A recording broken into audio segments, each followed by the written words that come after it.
IDF ने तो साफ कह दिया युद्ध लंबा चलेगा, क्योंकि गाजा में युद्ध लंबा चलेगा। जंग पर इजराइल का एक बार फिर से ये बयान सामने आया, ये कहते हुए कि सीज फायर को शब्दकोश से हटा दो, अब कुछ भी हो हम रुकने वाले नहीं हैं। जहां अमेरिका एक तरफ युद्ध को पॉज करने की बात कह रहा था, उसको लेकर भी इजराइल साफ मना कर चुका है। सीज फायर जैसे शब्द को ही अब शब्दकोश से हटाने की आईडीएफ बात कर रहा है। यानी एक बार फिर से समीर, ये संकेत साफ है कि ये युद्ध लंबा चलेगा। बिल्कुल, इसके सीधे संकेत भी इजराइल की तरफ से मिल रहे हैं। सीज फायर जैसा कोई शब्द हमारी डिक्शनरी में है ही नहीं। कुल मिलाकर इजराइल ये बता रहा है। इजराइल के 4 संकल्प क्या हैं, ये देखिए आपके सामने आ गए। पहला, हमास का खात्मा। दूसरा, टेरर नेटवर्क का पूरी तरह से अंत। तीसरा, बंधकों की वापसी। जो तमाम बंधक इस वक्त हमास की कैद में मौजूद हैं, उन्हें सकुशल छुड़ा लेना हमास की कैद से। और चौथा, जीत ही विकल्प, यानी किसी भी हाल में जीत होकर रहेगी इजराइल की, यह बताने की कोशिश की जा रही है। और बताया यह भी जा रहा है कि कुछ भी हो जाए, अभी सीज फायर नहीं होगा। याद कीजिए बेंजामिन नेतन्याहू का वो बयान जिसमें वो ये कहते हैं कि अभी सीज फायर हमास के सामने आत्मसमर्पण करने जैसा होगा। सुरभि।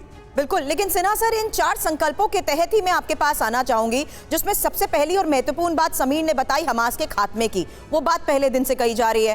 टेरर नेटवर्क के अंत की बात, जिसको देखते हुए लगातार स्ट्राइक्स की जा रही है। लेकिन ये बंधकों की वापसी कैसे होगी? बंधकों की वापसी एक ही तरीके से हो सकती है कि फिजिकली इजरायली आईडीएफ के फोर्सेस टनल में घुसें और मिनिमम कैजुअलिटी इंश्योर करते हुए अपने पीओडब्ल्यूज को वहाँ से निकाल लें।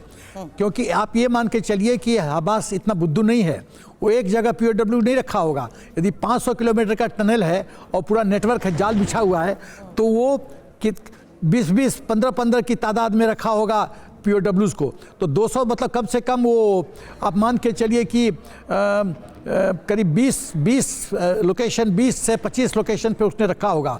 वो लोकेशन कहाँ है, कितने उसके लोग गार्ड कर रहे हैं हमास के लोग, जब तक ये इंटेलिजेंस इनपुट नहीं आएगा तब तक कलिब्रेट नहीं हो सकता है। और इस बीच में जब वो टनल में घुसेंगे और लोग हमास को पता चलेगा कब नज़दीक आ गए हैं, तो कुछ पीओडब्ल्यूज की हत्या कर दी जाएगी। ये है प्रश्न। जी जी, बिल्कुल बिल्कुल बिल्कुल सर, बने रहे आप हमारे साथ। और इस बीच देखिए एक अहम खबर आ रही है, गाजा में इंटरनेट और मोबाइल सेवा बंद हो गई है।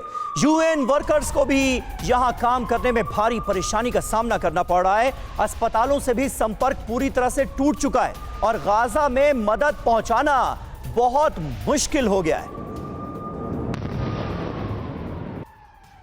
हालांकि गाजा पर डब्ल्यूएचओ ने किस तरीके से चिंता जाहिर की है, एक और बड़ी खबर, गाजा में बिगड़ते हालात और बदतर होती स्थिति को देखते हुए यह चिंता जाहिर की गई है। संचार सेवाएं तत्काल बहाल हो और अस्पतालों के सामने बड़ी त्रासदी की बात भी कही जा रही है।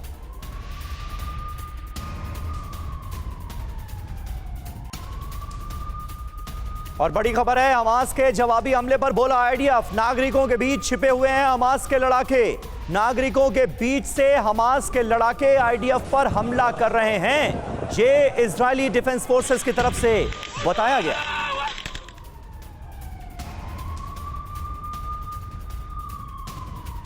हालांकि गाजा में जॉर्डन ने मदद पहुंचाई है। एक और बड़ी खबर आई है, फील्ड हॉस्पिटल के लिए सामान भेजा है। मेडिकल सामान एयर ड्रॉप किए गए हैं और जॉर्डन की एयरफोर्स के इस ऑपरेशन की ये तस्वीरें भी TV9 आपको दिखा रहा है, जहां गाजा में रात में जरूरी सामान गिराया गया है, पहुंचाया गया है।